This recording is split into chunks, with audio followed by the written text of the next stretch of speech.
Hello, my name is Kanova and welcome to the April Plan With Me.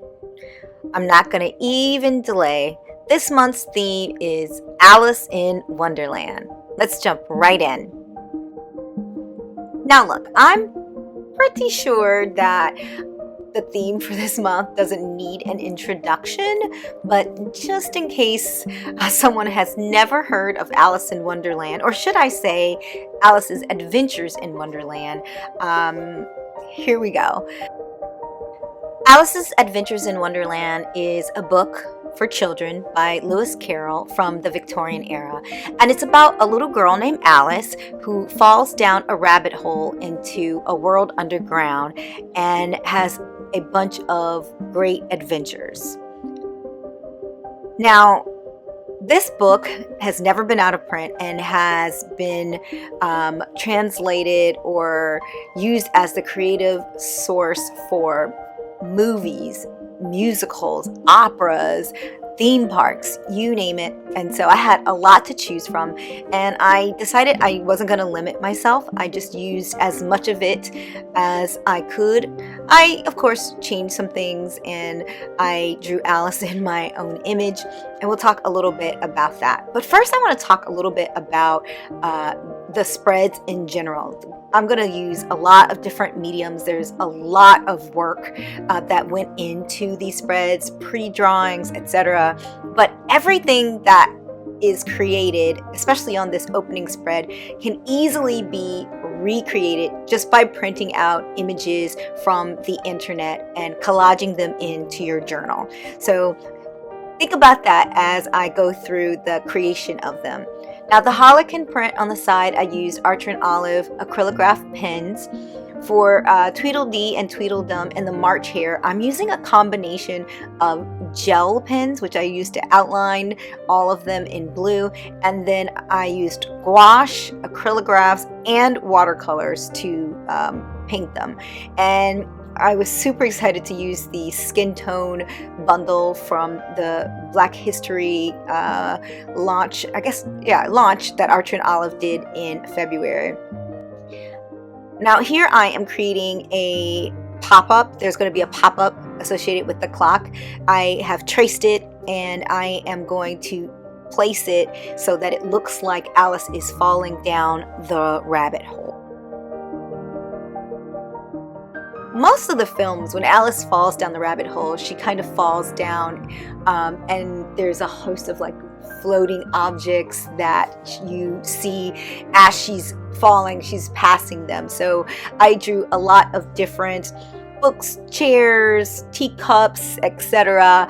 To use, and I even created some playing cards, but ultimately had to edit. I realized that my journal is only so large and the spiral is only so big, and that I really didn't need to create more things, that I could edit a little bit, because if I'm honest, I didn't have a lot of time, and I was wondering if I was actually going to complete these spreads in time before we got to April. I am just under the wire here. Now, normally I would like to draw on both sides of the paper for a pop-up like this. It's really simple to make, but it also means you see the drawings from both sides, and because of that, you kind of want to make sure you have images that are dual-sided.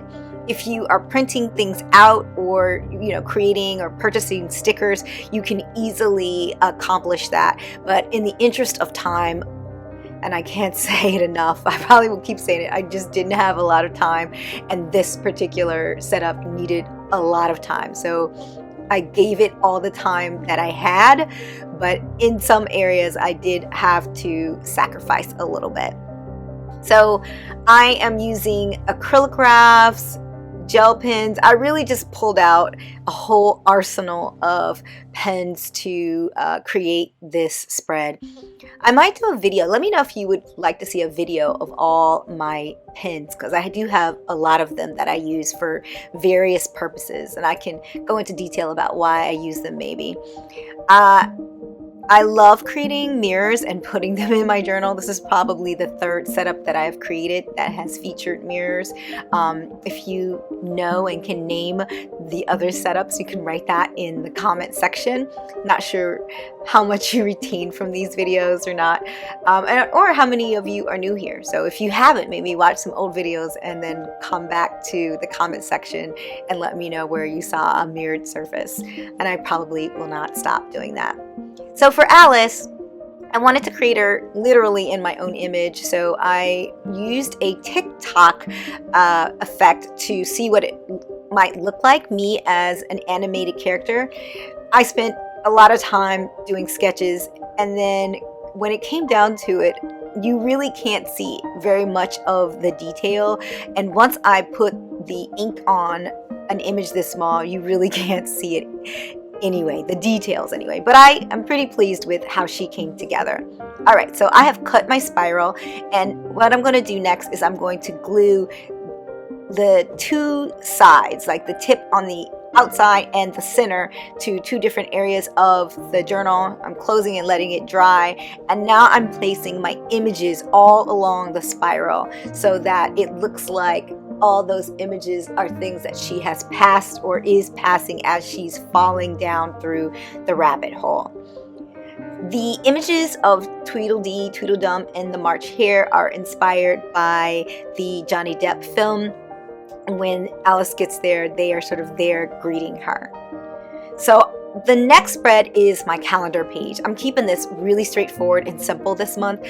I wanted this to kind of look like those blackout velvet paintings where if you put a black light on it, it would glow, but it didn't actually need a black light. So I'm using my Archer and Olive notebook pages, and I have the Cheshire Cat and the blue caterpillar. Gosh, say those things together 3 times.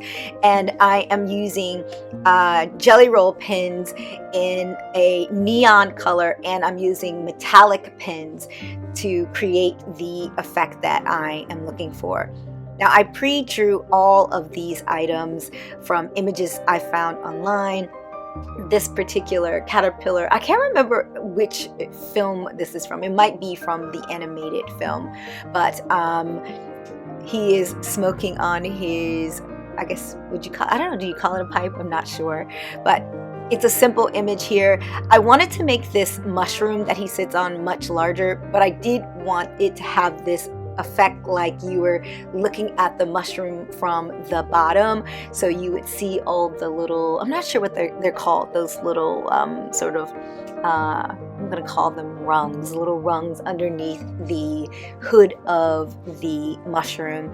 So I'm doing that simply by I cut out all of these little mushrooms. They're all identical, and then I colored them different colors with the Jellyroll, and then only the inside, because what I'm going to do is I'm going to glue the outsides of these together, and you'll see here we go, getting it all glued together, and then it's going to be glued into the notebook and then pared down. Now, these Archer and Olive notebooks are a little bit, at least the early ones are a little bit smaller than my Maisie Lane journal. So I went in with some washi tape to add an edge that also has a little bit of like a psychedelic pattern to it, and placed it in my journal. I was pretty pleased with how this came out. I only wish that I could have included more paper in the journal, but I am trying to keep my journal closed.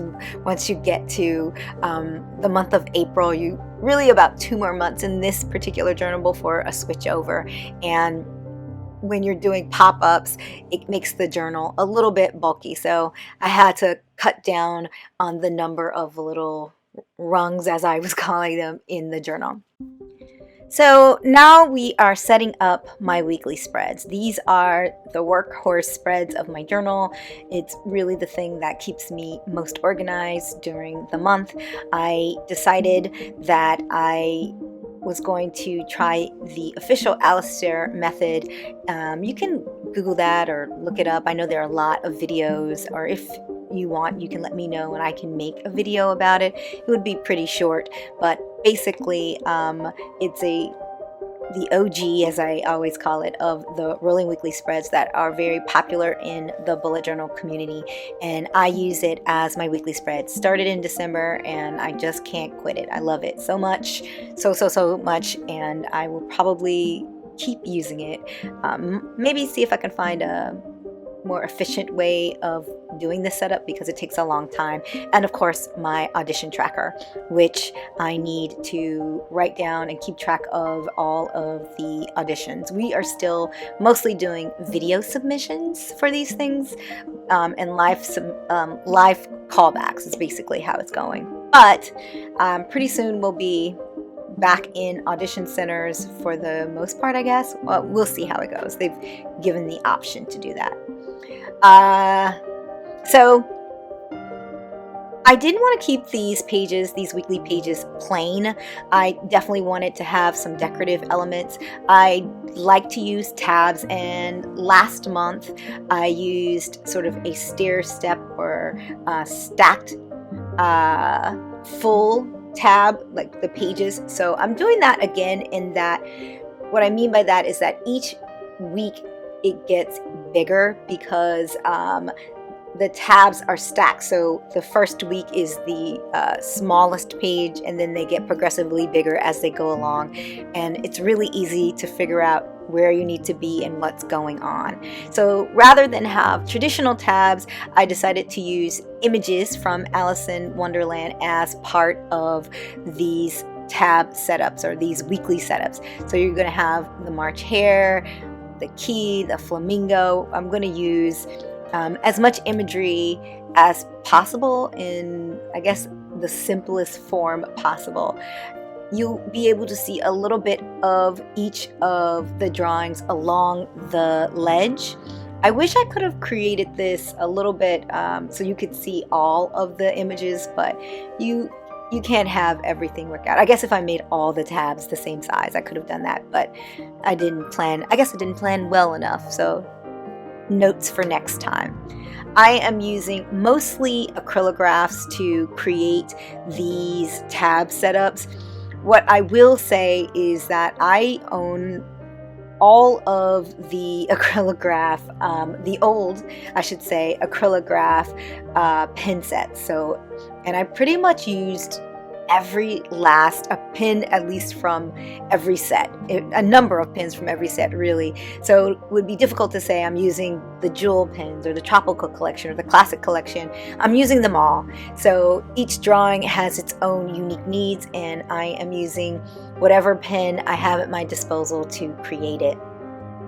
I think I might do that pin video. I think it might be interesting to those who are bullet journaling, because you might think, I don't need another pen, but I have found that each of the pens I have, the pen sets especially, they each have their own sort of unique quality, and I use them for different things and for different reasons, and maybe I can go into detail why I use certain pens for certain things.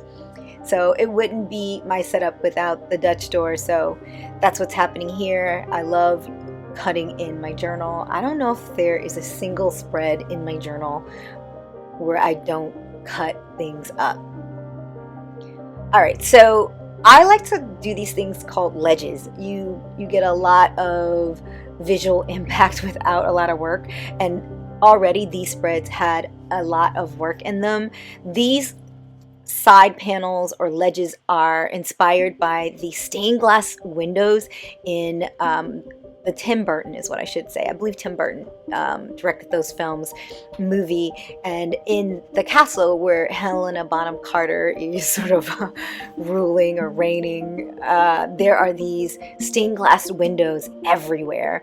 And I had created stained glass windows in January and absolutely love, and even now miss looking at those spreads. So when I saw those windows in the film, I was like, I'm definitely going to put those in the journal. Just a little bit of January, bringing it into April, and I wasn't disappointed. I chose a different metallic paper behind it to sort of create the idea of the light and the sun, but still the same idea. All right, so mood tracker, line a day. I'm combining into one little spread page setup, if you will. Normally I would do a separate, and we'll see how this goes because I really love my line a days, and this will drastically decrease the amount of space I have to do that. But maybe we can just find words that fit in here. So what I'm doing is I'm creating a keyhole, and if you are familiar, which I think I'm going to assume everyone is, Alice comes down and falls into this room with all these different doors and all these different sizes, and she has to like locate the key and open the door to go where she needs to go. And so I thought it would be cool to sort of be referential to those images without creating it directly. So this is where my mood tracker is going to go. Each of the doors will be colored certain ways based on my mood, and inside each door is where I'm going to put my line a day, which will probably be a few words a day, is a better way to describe it. So I'm putting them in the journal. This is from an Archer and Olive sub box, this craft paper. It's a lot larger than my Maisie Lane journal. It's kind of funny that the original was a little smaller than my Maisie Lane journal, and the new ones are a little bit larger. I know why they made them larger, because they were shorter, so there was always like this white ledge either in the center or on the sides, but now they don't quite fit in my journal like directly at all if you're putting those two pages, at least that particular notebook. All right, the final flip.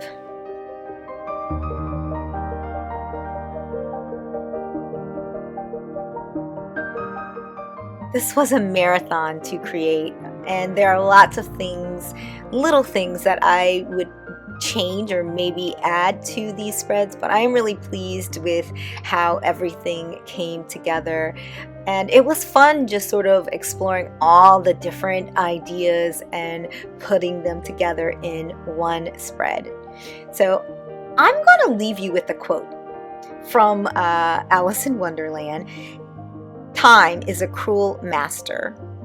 I used to think time a thief, but you give before you take. Time is a gift. I figured it was very fitting to use that quote in my journal, especially considering time was very much a factor in creating these spreads. And right now, time, I have so little of it, and it's a gift. So thank you for spending your time with me. And if you like this content, please like and subscribe. And if you made it to the end, please put some sort of Alice in Wonderland emoji in the comment section. Till next time.